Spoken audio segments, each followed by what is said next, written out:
Notice তো ধারাবাহিকভাবে দেওয়া চলছে। এই যে ডুপ্লিকেট এপিক কার্ড, তাই নিয়ে পার্লামেন্টের অভ্যন্তরে আলোচনা হোক, বিভিন্ন নিয়মে নোটিশ দেওয়া হচ্ছে। আমাদের দাবি হচ্ছে সরকার আলোচনা করুন, কোন নিয়মে করবেন সেটা জরুরি নয়।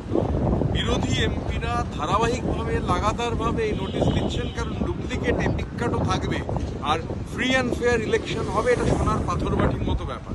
ডুপ্লিকেট এপিক কার্ডের মতন ইস্যু যেখানে প্রমাণিত, মমতা বন্দ্যোপাধ্যায় যে ইস্যু প্রথম তুলেছিলেন, তারপর এখন এটা গোটা দেশের জ্বলন্ত একটা এজেন্ডা। সেই ডুপ্লিকেট এপিক কার্ড নিয়ে পার্লামেন্টে আলোচনা হবে না তো কোথায় আলোচনা হবে এটা আমরা বুঝতে পারছি না। প্রতিদিন নিয়ম করে আমরা নোটিশ দিচ্ছি, চেয়ার থেকে গভর্নমেন্ট সরকারের এটা বোঝাই যাচ্ছে যে সরকার এই নিয়ে কোনো আলোচনা চান না, ওরা পার্লামেন্টে এই আলোচনা করতে দিতে চান না।